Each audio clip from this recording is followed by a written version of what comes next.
say. Or demon also means negative functions or influences that deprive people of happiness or vitality and obstructing correct judgment. And that is what we're going to dig into today for just a smidgen of time. And I'm going to turn off my space heater. Okay. I built my page. Okay.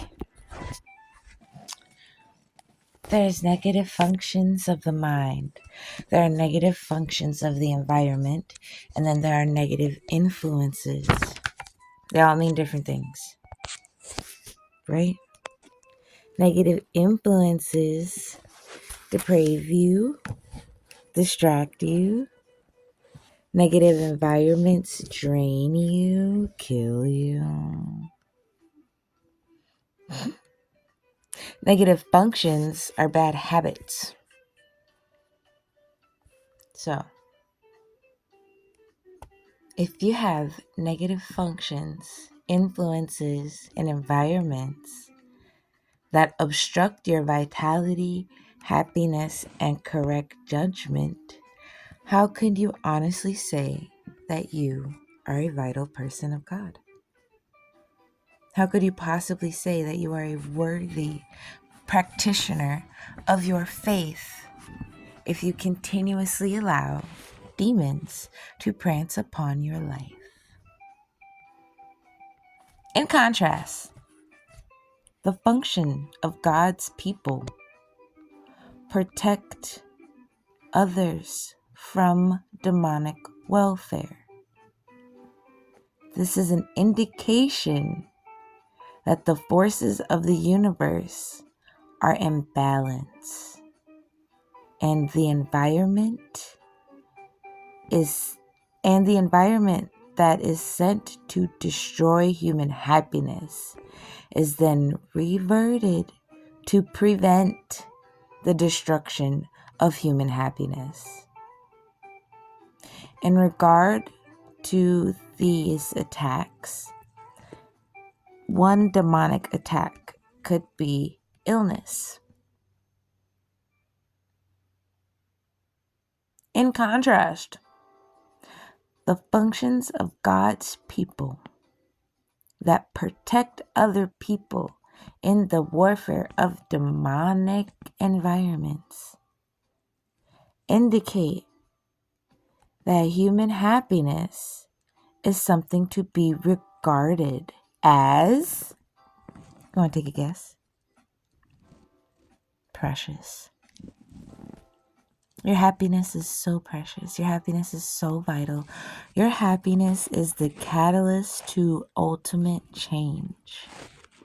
And again, how could you possibly, in your malicious ass mind, believe that your demonic function, your demonic torment, your demonic mythology will be anything other than a difficult thing someone would bear? The fact that you think your demonic power has faith, the fact that you think your demonic power has more power than my faith is absolutely ridiculous. Totally ridiculous. Have you met me, bro? Let me reintroduce myself. Hi, I'm Kayla. Nice to fucking meet you back up, bruh.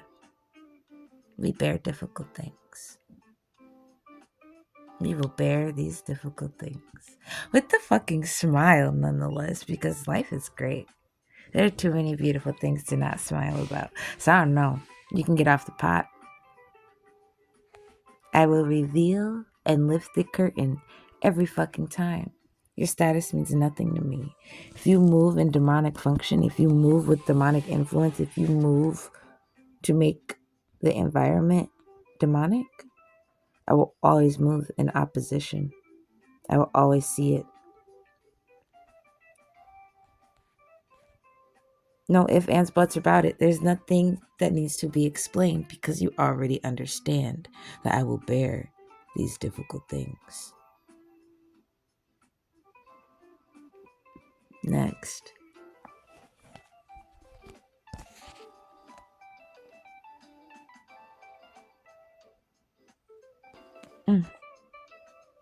Evil demons will take possession of others through their thoughts. And in turn, they will curse, revile, and heap shame upon you. What are you allowing your mind to focus on that is of a lower vibration?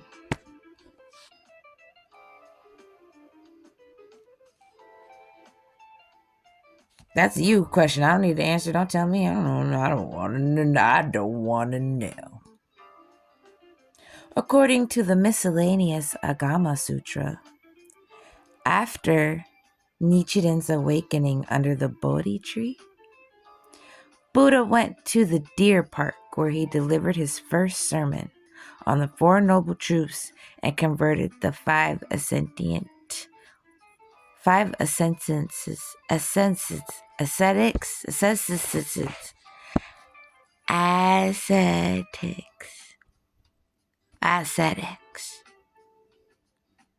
Okay, I said Nichiren when I meant to say Buddha. My bad. It said he.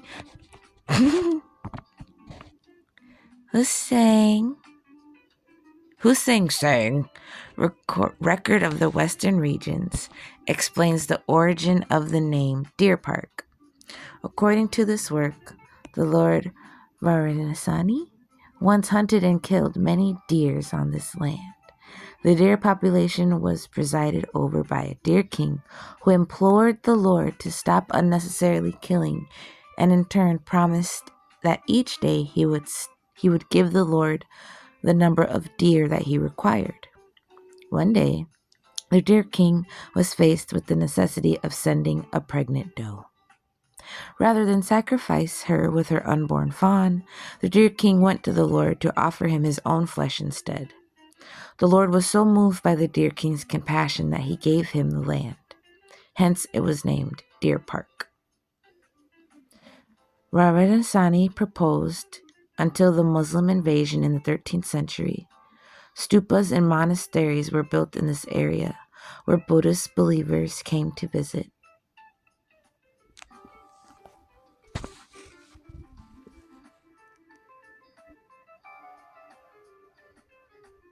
Let's go back.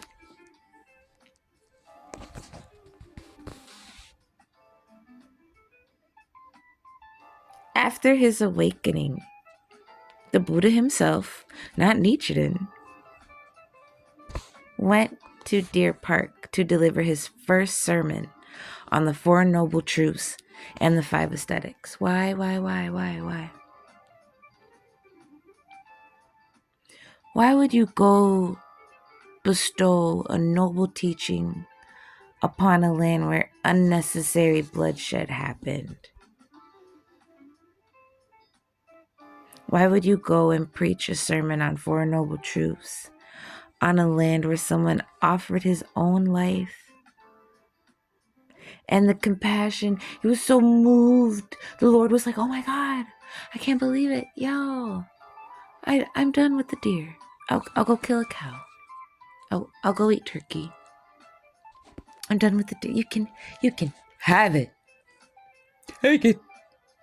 Take it all with my love.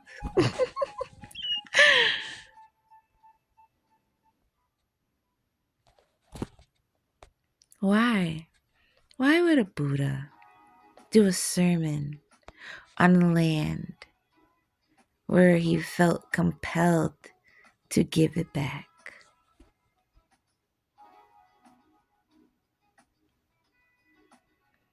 Because according to this,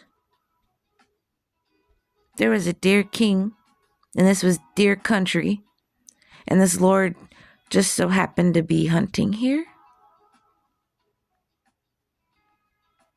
The deer population was presided over by a deer king who was obviously there before the Lord, right? And so because the Lord thought he was more powerful than the deers, he decided to kill and eat them because he's a cannibal. And then he encountered one, and the one was like, I understand. We both live on this land. You're hungry. I'm hungry. You can, go ahead. You can have 1 or 2 or 3 or 4, whatever. It doesn't matter. Have a great population. Go for it. Go ahead.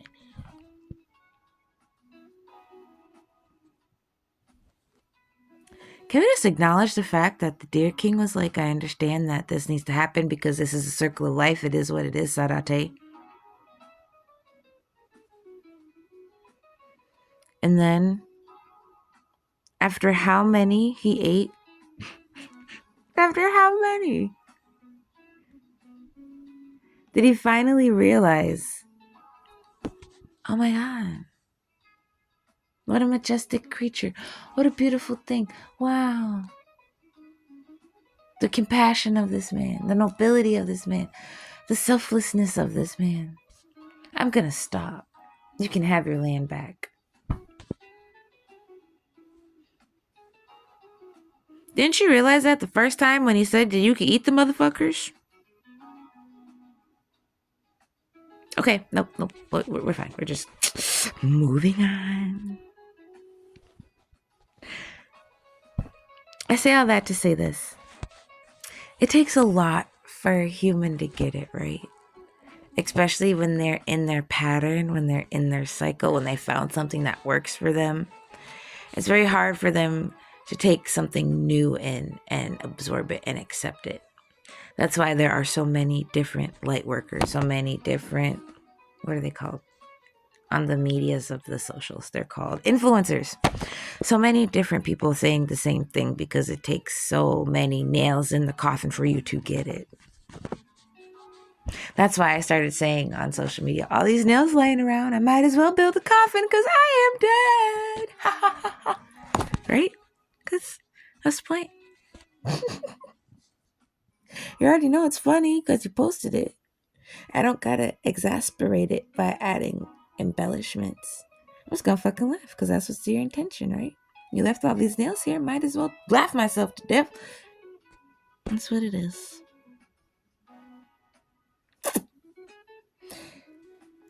Can we refer back to the part where the Muslims invaded it in the 13th century? A repeat in history, right? Even though they weren't like murdering deer, it's like the same thing. Like the imprint of the slaughter is on the land, and people go by patterns, and patterns are within the energy. So if whatever, Muslim group caught on to the Lord's energy of, I'm going to slaughter everything on this land, and then so be it. And that's what happened. And there was no deer king to come and be like, take me. Here's my compassion. Here's my selflessness. Here's my worthiness. Take me.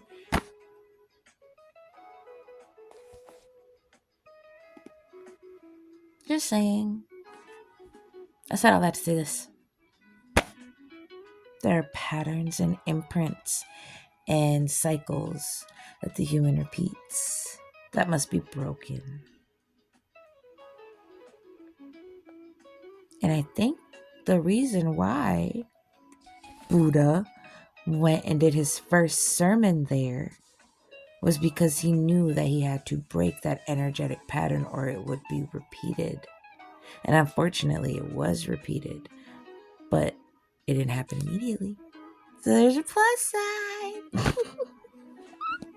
So what if you could influence the energy so much? You could charge the energy so much. You could amplify the energy so much. And the vibration's high that you can't help but follow it. You can't help but be attracted to it. You can't help but magnetize to it like a moth to a flame.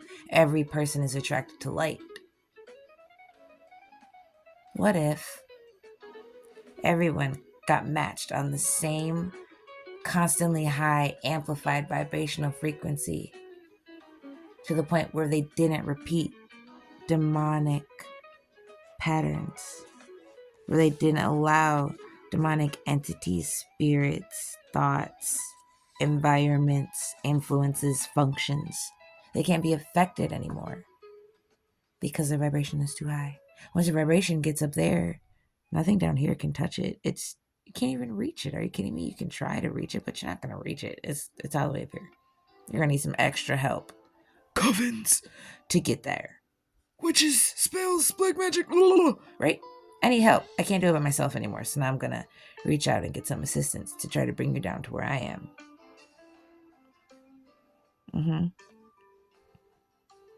We will bear these difficult things.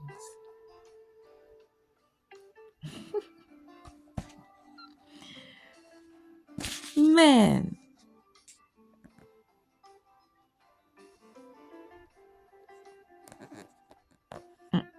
Mm-mm.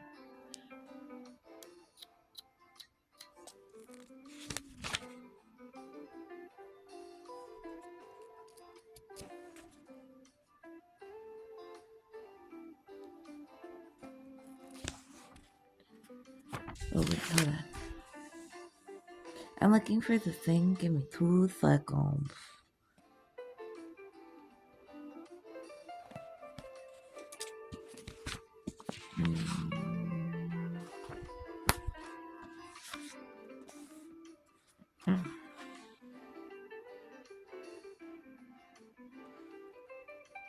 Gosh, diddly darn, don't get distracted.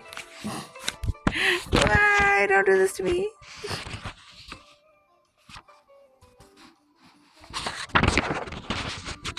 And man.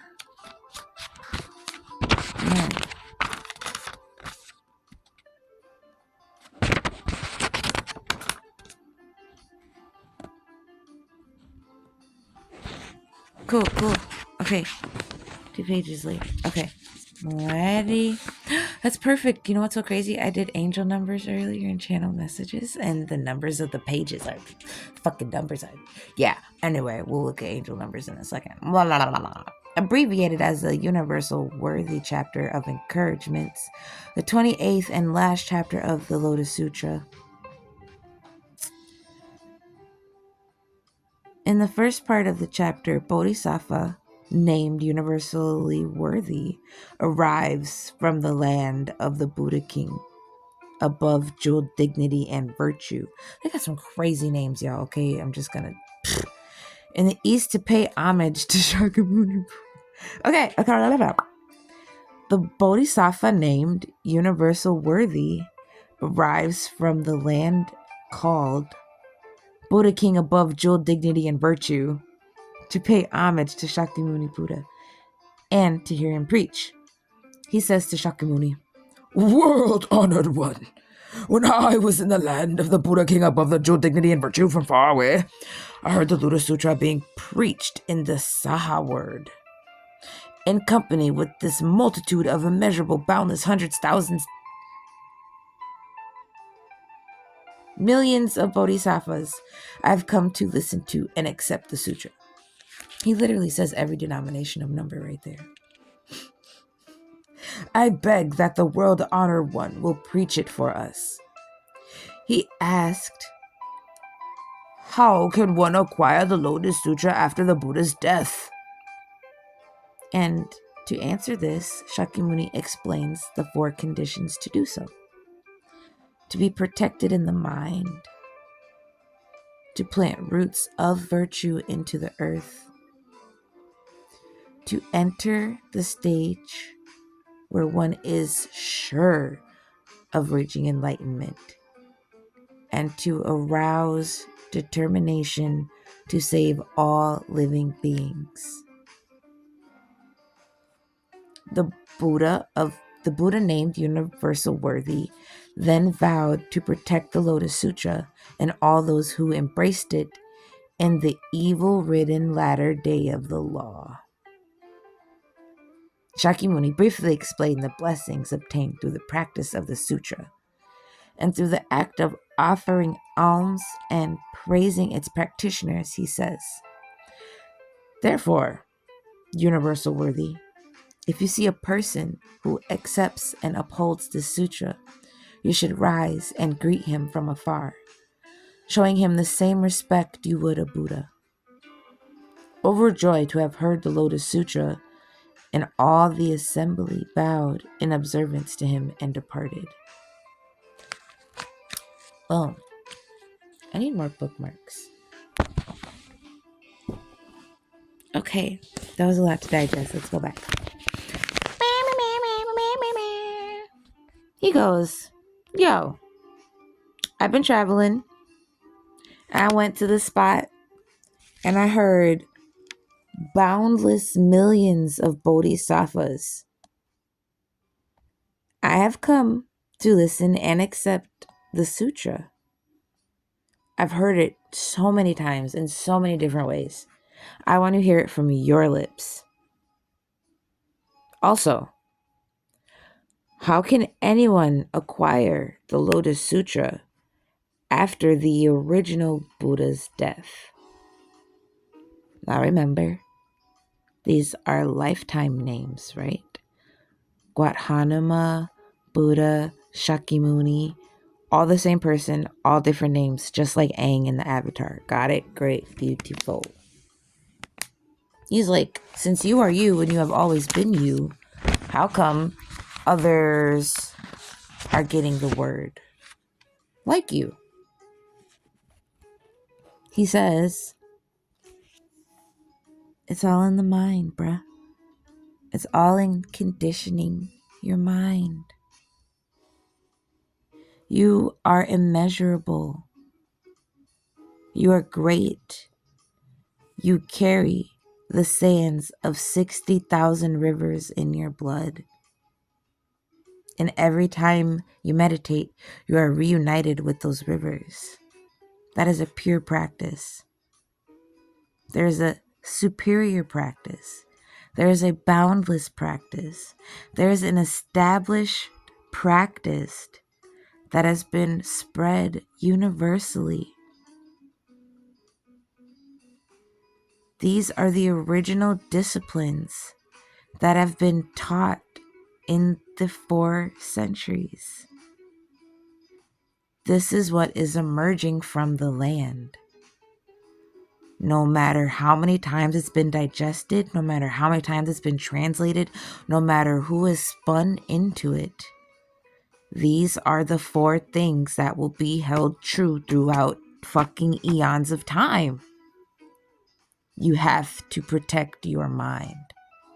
You have to keep your mind on high vibrational, light focused bodhisattva things.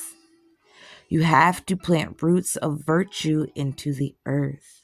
You have to establish solid foundation that you will reach enlightenment.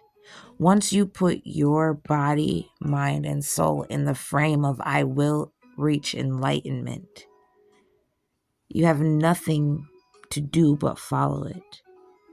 No matter how many adversities, no matter how many things come up to distract you, you've already set your energetic intentions on achieving an enlightenment. So no matter how many lifetimes it takes, you will reach that enlightenment. The only thing that you are supposed to do in your path of enlightenment is to arouse determination to save everybody else. Save them from themselves. Save them from the demonic entities, spirits, influences, and the 8 difficulties. The 8 difficulties are the circumstances where it is unable, the circumstances where you are unable to hear or see. You are in the realm of hell. You are in the realm of angry spirits. You are in the realm of hunger. You are in the realm of animality. You are in the heavens. You are in limbo. You are formless. You are a livingless being going up. Wow. You are formless. You are a limitless, formless being. That means you have no function. There are 4 heavens in the world that have no thought, no meditation, no continent. This is the obstruction of the organs.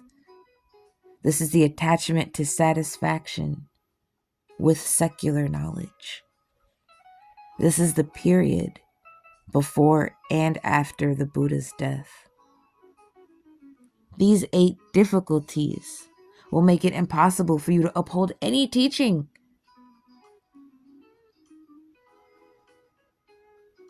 In a continent of the North Mount Sumeru, where pleasure dominates. That means you are ruled by sex. It means you have less demons on you, all that jazz.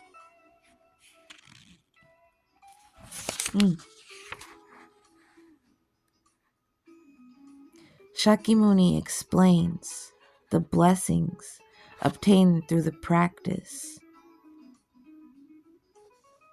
He says, if you see a person who accepts and upholds this sutra, you should greet him from afar, showing him the same respect you would every other Buddha. For they are wise, they are limitless, they are trustworthy, they are compassionate. They have accepted the teachings of the chapters of the Lotus Sutra. They have assembled on high. They have propagated the Lotus Sutra. Time after time, while the earth trembles and splits open, they host a new age of bodhisattvas in equal numbers to the sands of 60,000 rivers, and each time they reunite. The bodhisattvas will be led in a multitude of practices. They will be superior practices. They will be boundless practices. They will be pure practices, and they will be practices that firmly establish your faith. Where it comes from. What is the purpose of it? How and when to teach. Shakyamuni replies that his original disciples, whom he had been teaching since lifetimes ago, 40 odd million years, lifetimes ago, he has awakened the same disciples countless times. And those disciples have shocked and inspired countless bodhisattvas throughout the land. This is the emerging from the earth. That is why they are called bodhisattvas, because they emerged from the earth. They were already here. It is said to judge on the deed based on while they are alive. It is said to judge the dead on the basis of their deeds while they were alive. If you were a bodhisattva while you were living, there is no deed unturned once you've died.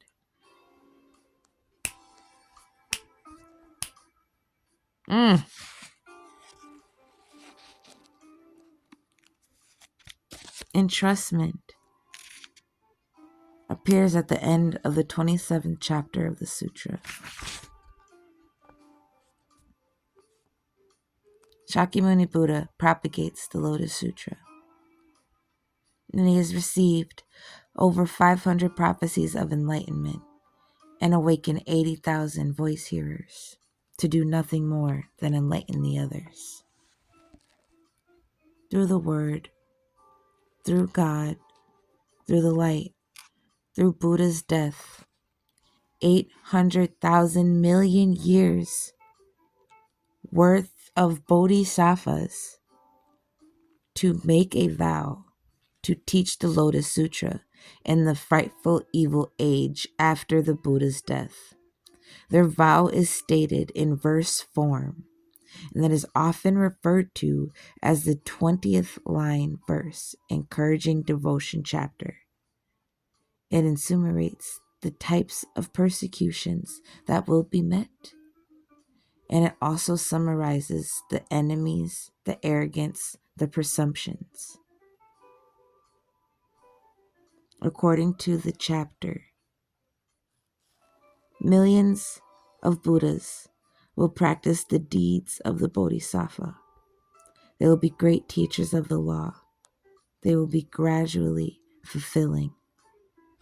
And in a good land, they will endow 10,000 glowing remarks upon the land.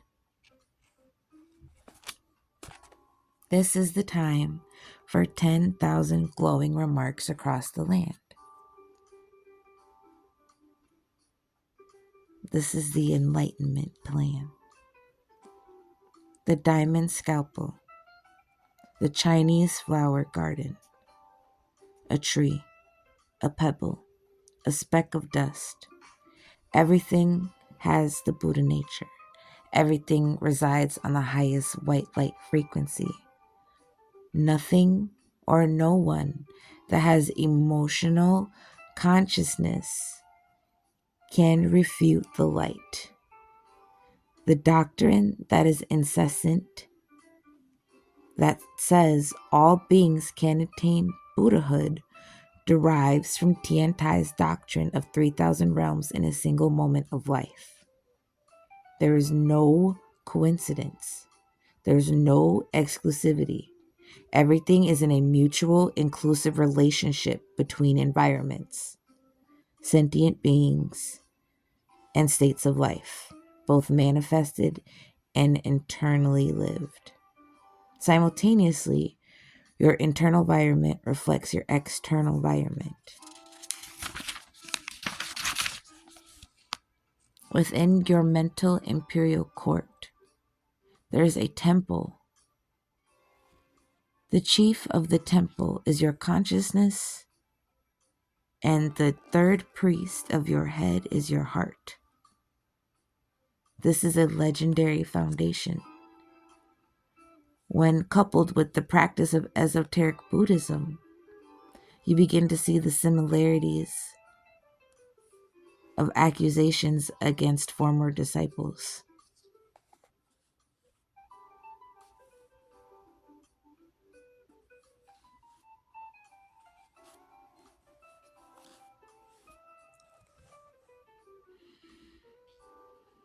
In the head of the temple, on the northwest side, there's believed to be a demon gate, the direction from which evil influences enter your mental country.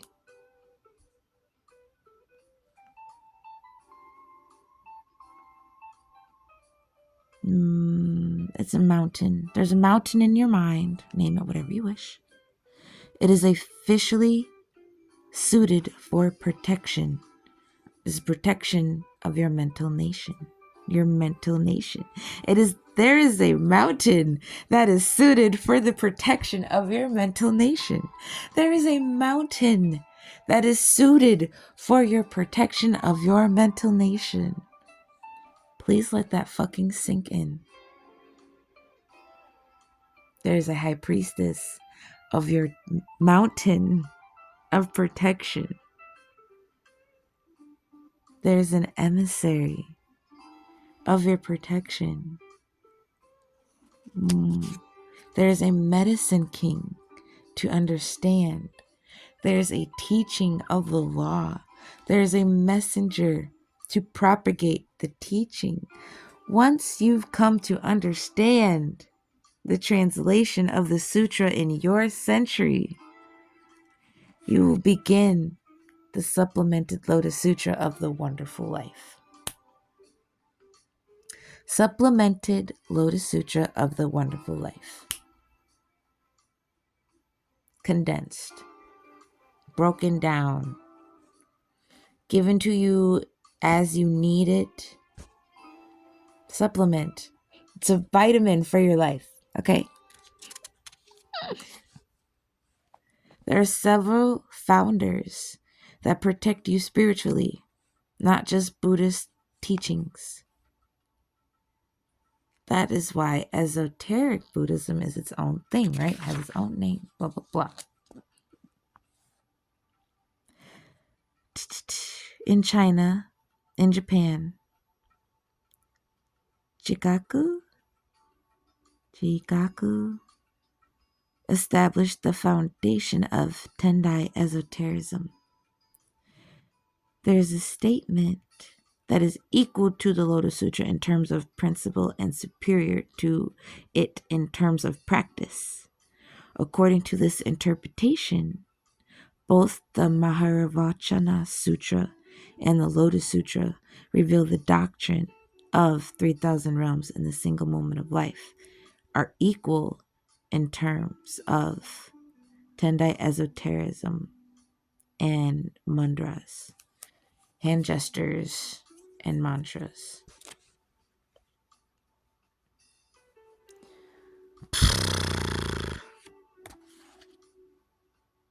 In contrast,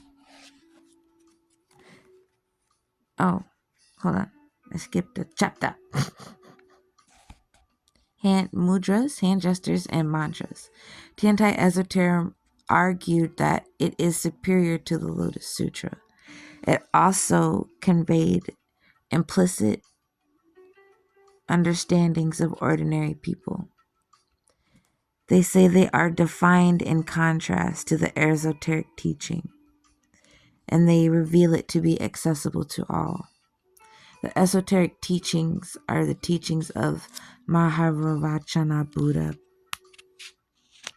who compiled them secretly and sealed them to Vajrasattva Buddha and put them in an iron tower in southern India. It is said to be beyond ordinary belief.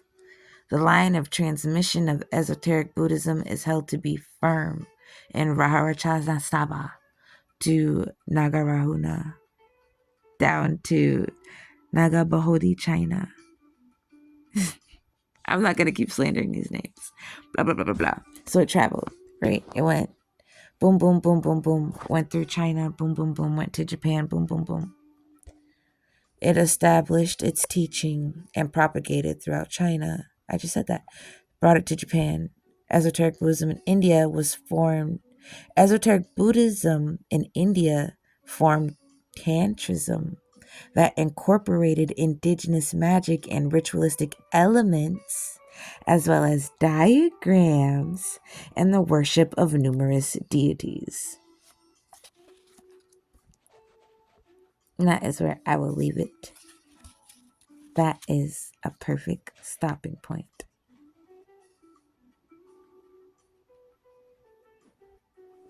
I said a lot. I'm sorry, I can't condense all that, but it was good, juicy nuggets. Mahayana Buddhism is said to be the practice of the three mysteries of the world, enabled one Buddha to obtain it in its present form and teach it and refer to it as esotericism. Shakyamuni Buddha, on the other hand, expounded his teaching in accordance with the people, taught it word for word, made many schools, expounded it, allowed it to be translated. Because these teachings were expounded explicitly within the reach of the people's understanding, they are called to be exoteric and are inferior to the teaching of the transcendent Mahavairochana Buddha. Esoteric teaching. Damn. So condensed. Tendai Esotericism was developed. Oh my God, I just said that. And the fifth chief priest of blah blah blah holds that Shakyamuni and Mahavairochana are two aspects of the same Buddha. Tendai Esotericism views of the three vehicles as esoteric teaching and one vehicle as esoteric teaching, followed with hand gestures and diagrams. Oh my God, why are you repeating this? Therefore, esoteric sutras, because nothing is coincidence, because they do not mention mantras and mantras, which constitute esoteric practice. However, those sutras are called exoteric teachings in theory because they both teach theory and practice. Oh my God. Why are you... It's like saying the same thing over and over and over again. Okay, I get it. As EXOTR. Exoteric teaching and esoteric teaching. Okay, goodness. Esoteric teaching views three vehicles as exoteric as one. It goes to classify theories and practices and mudras and mantras. Got it. Esoteric teaching is both theory and practice and mantras that have been condensed to other people. I got it. I got it the first 3 times they said it. I didn't need all that. I hope you guys got it. I hope I didn't confuzzle you. Because that was starting to confuzzle me. Because how many times I got to say it? I got it. Exoteric, esoteric.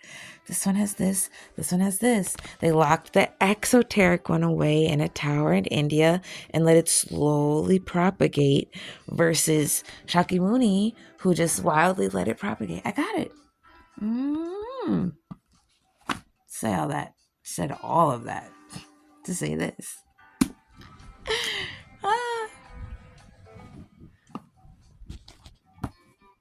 Within the land, more and more people are awakening because they are Buddhas of the land. They are indigenous to the earth. They are children of the earth.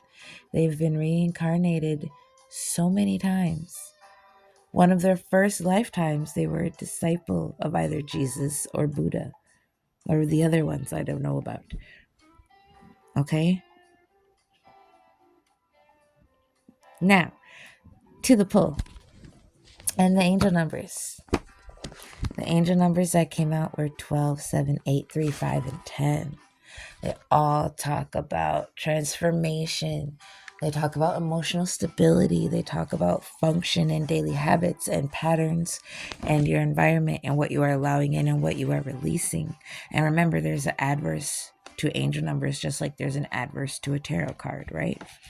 So I will pull that up later. But for now, your angel numbers are 12, 7, 8, 3, 5, and 10.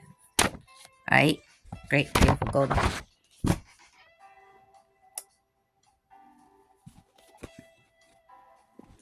The Whispering Cloak came out because you are being protected in the most beautiful ways.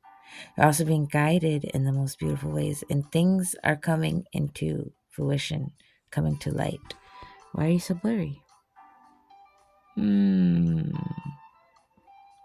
Nobody knows. Nobody cares. And then,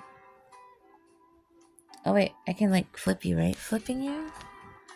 Great. And then Angelic Gift came out because of the work you're doing, right? You're so amazing and beautiful. And Mother Nature is blessing you because you've been in battle for a very, very long time. And you've been listening to the elements and receiving your messages the way you're supposed to. And unfortunately, it's that time of year where covens just want to come out and do their diddly thing because they're bored. So that's why you've got the darkness things there, and they're, doing their negative influencing things that they do. But you are receiving messages, and your power is mightier than theirs. And you are an herbalist, so you know how to heal yourself in many exoteric ways. And you're also moving astrally in the ethers, doing things. And you're amazing. And I'm very proud of you for that because it took you a long time to get to that point. There have been lots of things happening. I'm so proud of you. I stopped pulling my cards on this. All things magic in one place. All things magic all in one place. I thought that was very significant for somebody. So all things magic in one place. Okay, great, glorious. That is the spirit card. All things magic in one place. Spirit, divinity, coming at you. Okay, beautiful. You are avoiding the breeding pit of despair. I'm so very happy. Avoid that breeding pit of despair. It is not where you need to be. You can't focus and grow there, so you must let it go. And that is probably why you've been going and astrally traveling so much, because you know that your environment is a breeding pit of despair. You have energetically gone missing. I am so proud of you. Stay gone missing energetically. They don't need you. You need yourself. Wherever it is where you are resting and recuperating, you stay there, you grow there, you glow there. Do not leave that spot. They are having a dry spell. I interpret this card in 2 ways. 1, someone is casting death spells, and again, it is that time of year for that. And 2, since your energy has gone missing, they cannot siphon it, right? So it's like, oh my God, I'm having a dry spell. This is so weird. I'm not used to not feeling their energy. You have nagging thoughts. I need you to release. Those nagging thoughts all causing fear, doubt, grief. It's making you think shit that's not true, right? You're the type of person who likes to do worst case scenario things. Don't do that, because it creates a scenario that's not really there. It's like vampires envisioning. I know it's blurry as shit, but vampires envisioning, right? They do their thing. They envision their prey in their sleep, or, like they spiritually imprint with people in their sleep and they just hunt them. And that is essentially what you're doing to yourself. You're making an imprint on something that's not actually true, and then you're going to make it true, because that's how manifestation works, right? You are bred for the hunt. So I'm going to need you to act like you know that you are bred for this hunt. You are made for this journey. It is yours. And if you don't know, now you know. N-word.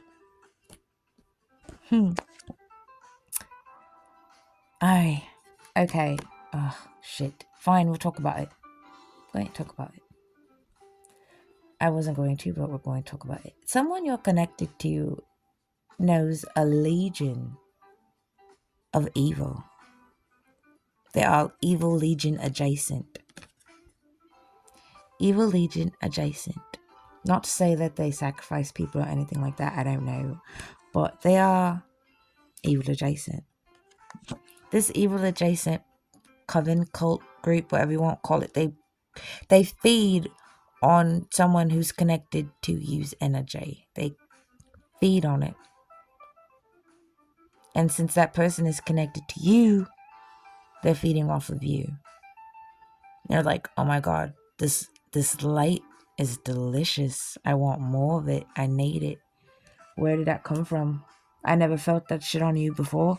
Where did it come from? And so your person has returned you back to where they found you, so they could deal with this demonic influence on them, this negative influence, this negative energy, environment, whatever. They've returned you back to where they found you, so they can accordingly handle their lightweight, let's say.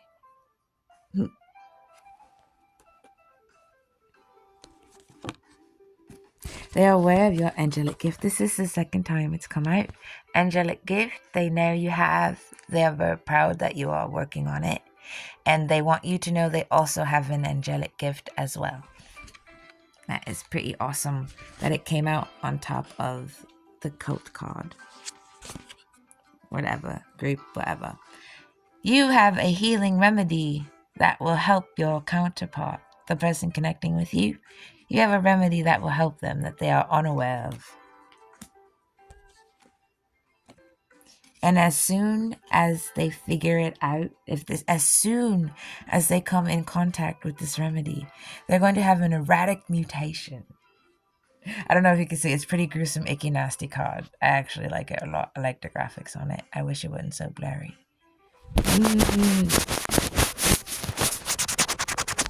Nah? No, it didn't help a bit. Didn't help a bit. That's alright. Erratic mutation. Hey. I thought I could flip my camera, but I can't. It's alright. Astral travel again. So you guys have been meeting up in the astral and having little conversations, little chitty chats. That's beautiful. You've been meeting up in the astral and you haven't given him this remedy yet. Must be an in-person thing, yeah. Like, can't be revealed until you've met in person type thing. He's definitely contemplating and plotting, planning, reminiscing. Like, wow, I can't believe that wasn't real. I can't believe I experienced all that and I haven't even touched it. Like, wow. That is what's creating the nagging thoughts. That is what it is right there. Those nagging thoughts are happening because nothing that he has experienced, nothing that they have experienced has happened physically yet. Therefore, they are playing tricks on their own mind, like, this can't be real, this isn't it, this can't be true because I'm doing this to myself. You know how powerful the mind is? No. Do you know how powerful I am? Do you know how powerful I am? Let me show you. Euphoria down your spine right now. I send you euphoria down your spine right now, in this instantaneous moment. I send euphoria up and down your right and left arm now. I send little tickles on the sides of your rib cage right now. I send deep, helpful kisses on your cheeks right now. You know how powerful I am? Hey, how you doing? Nice to meet you. You realize I'm the biggest creature in the forest. My only natural enemy is the human being. Hello, have you met me? I'm your counterpart. Oh man. The torment on your counterpart has been ridiculous. They are whispering torment. This card says tormenting voices. I know it's really blurry as shit, but this little lizard creature has his fingers in his ears. Like he's trying to block out the noise. That is just sad. Nothing this powerful should be having to plug their ears from little whispering things, little nagging whispering things. Oh my god, what if this isn't real? Oh my god. What if I'm just making this shit up? Oh my god, what if they're using black magic and sorcery on me? Oh my god, you shut the fuck up. How about that? Tormenting voices, you have been silenced.